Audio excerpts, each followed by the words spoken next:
आज रिपब्लिकन पक्षाची बैठक संपन्न झाली। या बैठकीमध्ये नगराध्यक्ष पदाच्या उमेदवारी करता मी स्वतः सूर्यकांत विष्णू वाघमारे अर्ज पक्षाकडे दिलेला आहे आणि आजच्या बैठकीमध्ये माझ्या उमेदवारीला एकमुखी पाठिंबा देऊन नगराध्यक्ष पदाची निवडणूक लढवायचा असा सर्वानुमते ठराव करण्यात आला। आता यानंतर आपण मावळचे लोकप्रिय आमदार सुनील अण्णा शिर्के यांच्या नेतृत्वाखाली जी आघाडी निर्माण होत आहे त्या आघाडीच्या माध्यमातून आपण नगराध्यक्ष पदाची निवडणूक लढवणार आहोत। लवकरच या संदर्भातला अंतिम निर्णय होऊन माझी उमेदवारीला सगळ्यांचं समर्थन मिळेल। ही घटना चालू असतानाच मावळचे माजी आमदार बाळा भेगडे यांनी देखील संपर्क केलेला आहे आणि त्यांच्याकडनं देखील मला भारतीय जनता पार्टीकडनं पाठिंबा मिळेल अशा पद्धतीने मी आशावादी आहे। आजच्या बैठक ही केवळ रिपब्लिकन पक्षाचीच बैठक होती आणि आता पुढची कोर कमिटी या ठिकाणी स्थापन केलेली आहे आणि त्यांनी कोणकोणत्या या पक्षाची बोलणी करायची पाठिंबा घ्यायचा हे लवकरच ते आपल्याला जाहीर करण्यात येईल। आपण नगराध्यक्ष पदाचं आपण सांगितलेलं आहे। याशिवाय जे काही प्रभाग आहेत आपल्याकडे 13 प्रभाग आहेत, 27 जागा आहेत, तर त्याच्यामधल्या किती जागा आरपीआय लढवणार आहे? आता आपण तर ज्या अनुसूचित जाती करता त्या 4 जागा आरक्षित आहेत।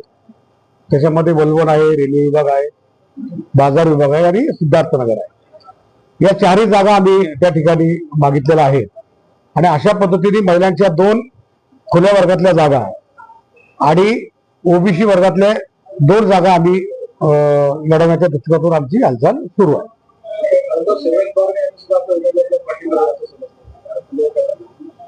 श्रीरंग बारणे जे आपले लोकप्रिय खासदार आहेत, म्हणजे मावळ तालुक्यामध्ये मला पाठिंबा देणारी ती पहिलीच व्यक्ती आहे म्हणजे लोकप्रतिनिधीमध्ये।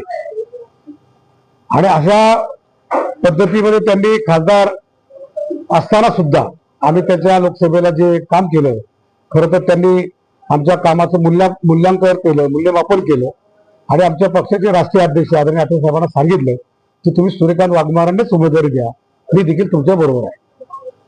शेवटचं आपण काय आव्हान कराल आता या व्यासपीठाच्या माध्यमातून लोणावळेकर?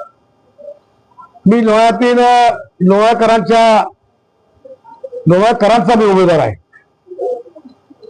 आज ही निवडणूक लढवायची त्याकरता लोणावळ्याचे जे प्रश्न आहेत, विकासाचे मुद्दे, या लोणावळा खऱ्या अर्थानं सुजलाम सुफलाम करण्यासाठी मी प्रयत्न करणार आहे आणि केंद्र शासनाच्या माध्यमातून केंद्रीय सामाजिक न्याय मंत्री आदरणीय आठवले साहेबांची मी इथे एक आढावा परिषद घेतली आणि या आढावा परिषदेमध्ये आदरणीय आठवले साहेबांनी या शहराकरता 1000 कोटी रुपयाचा निधी उपलब्ध करून देण्याचं बैठकीत सांगितलेलं आहे आणि त्या दृष्टिकोनाचे जे प्रस्ताव आहेत आपण केंद्र शासनाला सादर करतोय आणि त्यामध्ये आपला रोपवेचा जो प्रश्न आहे महत्वाचा, त्यानंतर भुशीमध्ये मनोरंजन पार्कचा एक प्रश्न आपला प्रलंबित आहे, आपल्याकडे एक शैक्षणिक संकुल नाही, आपल्याला रेल्वेचं एक त्या ठिकाणी वस्तू संग्रहालय होणार आहे ते देखील प्रलंबित आहे,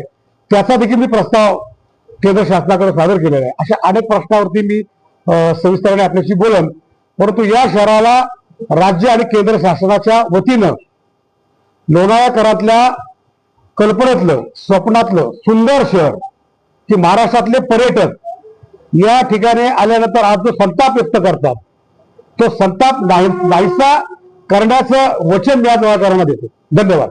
जय हिंद।